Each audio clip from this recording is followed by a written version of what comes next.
যারা এই বীজ সংগ্রহ সঠিকভাবে করতে পারে না তাদের জন্য বলবো যে ঝিনাইদহ পাগলাখানা রোড ওইখানে শহীদ বীজ ভান্ডার আছে, ওইখান থেকে আপনারা হাইব্রিড জাতের বীজগুলো সংগ্রহ করতে পারেন। এগ্রিকালচারের নতুন আরেকটি ভিডিও নিয়ে আপনাদের সামনে হাজির হয়েছি। আমার কাছে দেখতে পাচ্ছেন যে কিছু বীজ ভিজিয়ে রেখেছি, আবার এই পাত্রের মধ্যেও কিছু বীজ ভিজিয়ে রেখেছি। জমিতে বীজ রোপণ করেন সেই ক্ষেত্রে চারা অনেক সময় দুর্বল হয়।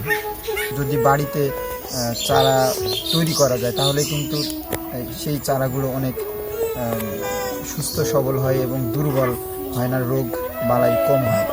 তো এই বীজ আমি 24 ঘন্টা ভিজিয়ে রেখেছি। ভিজিয়ে রাখার পর আমি এখন এই বীজগুলা টিস্যু পেপার দিয়ে জড়িয়ে রাখবো এবং কিভাবে এই প্রসেসটা করি আপনাদেরকে দেখানোর চেষ্টা করব। যারা ঝিনাইদহ থেকে ভিডিওটি দেখছেন তাদের জন্য বলবো যে যারা এই বীজ সংগ্রহ সঠিকভাবে করতে পারে না তাদের জন্য বলবো যে ঝিনাইদহ পাগলাখানা রোড ওইখানে শহীদ বীজ ভান্ডার আছে, ওইখান থেকে আপনারা হাইব্রিড জাতের বীজগুলো সংগ্রহ করতে পারেন। এবার টিস্যু পেপার দিয়ে জড়িয়ে নেব।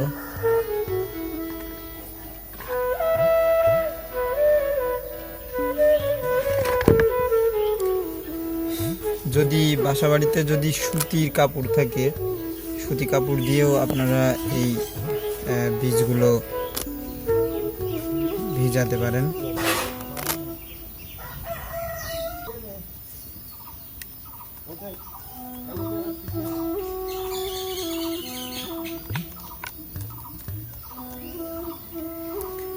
বীজগুলো চারা ফোটার আগে 24 ঘন্টা ভালোভাবে ভিজিয়ে রাখবেন। ভিজানোর পরে যখন বীজ ভিজিয়ে রাখার পরে যখন বীজটা সম্পূর্ণ ভিজে যাবে তখন পানির নিচে চলে যাবে বীজটা, তখন চারা ফোটার ক্ষেত্রে ভালো হবে।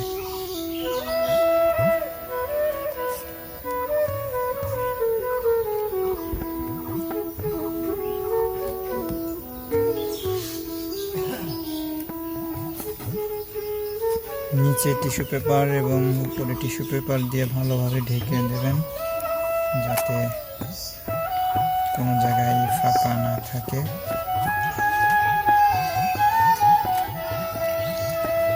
ভালোভাবে একটু পানি দিয়ে ভিজিয়ে দিতে হবে।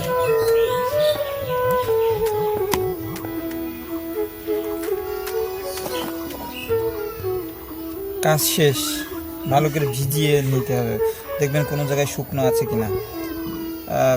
3 দিন পরে আশা করি যে বীজগুলো থেকে অঙ্কুর গজানো শুরু করবে। তো এখন হাইব্রিড শসার চারার বীজ কাজ শেষ। এখন আমরা বীজগুলো প্রসেসিং করব।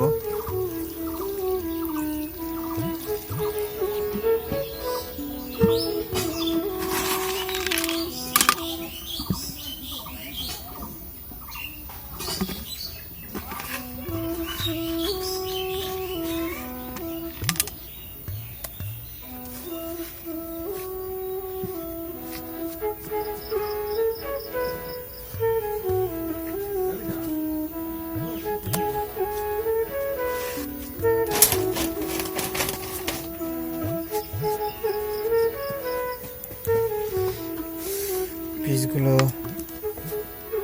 ভিতরে ভালো করে ফাঁকা করে একটু ভিজিয়ে ছিটিয়ে দেওয়ার চেষ্টা করছি।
কাজ শেষ। এবার যাতে হাওয়া বাতাস কম প্রবেশ করে ভিতরে সেই প্রসেসিংটা করতে হবে। তো আপনারা নিজেরাও বাড়িতে এরকমভাবে চারা তৈরি করতে পারেন।